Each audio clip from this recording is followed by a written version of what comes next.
Assalamualaikum mga kapersa. So today I'll be prepping for Ramadan. So umpisahan natin yan sa paglilinis ng bahay. I took my leave talaga sa work guys para mag-focus lang ako dito sa bahay together with my family during Ramadan. Kaya naman guys, naglilinis na ako para ma-welcome natin yung Ramadan na malinis yung ating bahay. So pinalitan ko na mga pala itong aming cortina dito sa may sala ng blue and white kasi yung motif ko sa decoration this Ramadan is blue, white, and gold. At saka itong aming flower pot naman is pinalitan ko na mas malaki kasi medyo nahulog siya paminsan-minsan pag nahahagip ng hangin. At saka guys, kung gusto niyo mga ganitong decor sa bahay, ilalagay ko sa comment section yung link kung saan kayo pwedeng mag-order o bumili ng ganitong decor sa bahay. Okay? Kaya tingnan nyo na sa comment section kung saan ko to nabili. And of course guys, tingnan nyo naman ang ganda-ganda na ng ating sala. Tsaka guys, kahit hindi masyadong maganda yung ating sala at saka yayamanin tingnan, basta ang importante malinis at saka organized, okay na sa akin yun. At saka dito ko pala nilagay yung mga decors na nabili ko sa Shein sa area na to kasi para mas maganda siya tingnan, diba? Hindi siya empty space dyan. At saka guys, nalinis ko na rin yung buong bahay, nakapag-map na ako. Wala naman kasi akong aasahang maglilinis dito sa bahay guys kasi ako naman talaga ang nakatira dito at saka wala talaga kaming katulong, okay? Kaya gustong-gusto ko rin yung akong naglilinis sa bahay kasi hindi ko alam kung paano maglinis yung ibang tao guys. Mas gusto ko yung akong naglilinis kasi pulidong-pulido pag naglilinis kasi gusto ko yung malinis talaga. At saka guys, gustong-gusto ko talaga yung naglilinis ako kaysa yung nagluluto at saka naglaba. Palinisin mo na ako buong araw ng bahay. Wag mo lang akong palutuin at palabahin, diba?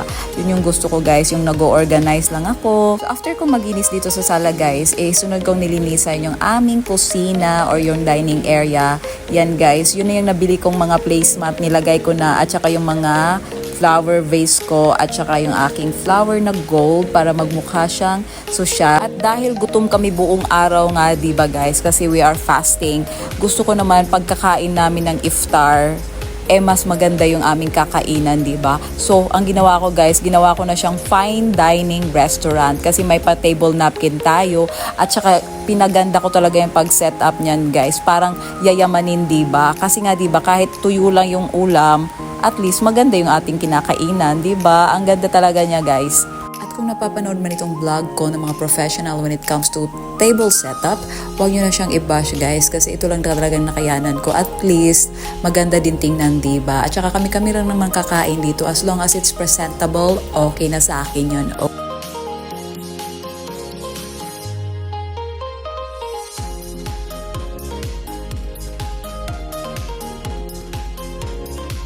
So ito pa lang pala yung natapos kong linisan sa buong araw guys, yung aming sala at yung aming dining area kasi nga diba ang hirap maglinis pag ikaw lang mag-isa pero okay lang. At saka kasi may gagawin pa ako, lilinisan ko pa at i-decorate yung aming terrace sa labas. Maglalagay ako doon ng mga lights at saka banners for Ramadan para mas welcome talaga yung Ramadan sa lawas ng bahay namin. Update ko lang kayo guys pagtapos ko nang i-decorate yung sa labas namin. And of course guys, after ko dito sa dining area, sinunod ko namang linisan ng aming countertop. Gustong-gusto ko sa countertop guys, wala masyadong gamit kasi dyan ako magpe-prepare ng food at saka gusto ko spacious talaga yung countertop. And that's a wrap mga kapwersa on our pre-Ramadan deep cleaning. Piece of advice guys, don't overwhelm yourself. Just focus on one room at a time.